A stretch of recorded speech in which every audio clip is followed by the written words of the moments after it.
Fredag nat blev en 16-årig pige udsat for grov vold og voldtægt efter en fest. Hun forlod festen alene og var derefter blevet overfaldet. Fredag aften var Lea til fest hos en kammerat sammen med et par veninder. Til festen blev Lea meget fuld og oplevede, at en dreng kom for tæt på, men hun gjorde modstand. Veninderne opdagede ikke, at Lea var utilpas, da hun ville hjem.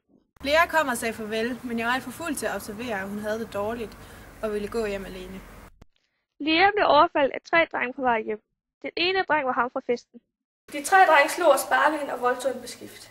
En mand kom efterfølgende og fandt Lea og ringede efter en ambulance. Politiet har heldigvis fået fat på de 3 drenge, som nu er blevet anholdt. Lea fortalte os, hvem drengene var, så vi fik meget hurtigt fat på dem. De 3 drenge er nu blevet afhørt og sigtet for grov vold og voldtægt. Veninderne kan godt se, at de burde have gjort noget. Jeg fortryder meget, at jeg ikke opdagede noget. Jeg føler mig som en meget dårlig veninde. Politiet råder unge til ikke at gå alene om aftenen. Man kan aldrig vide, hvad der sker.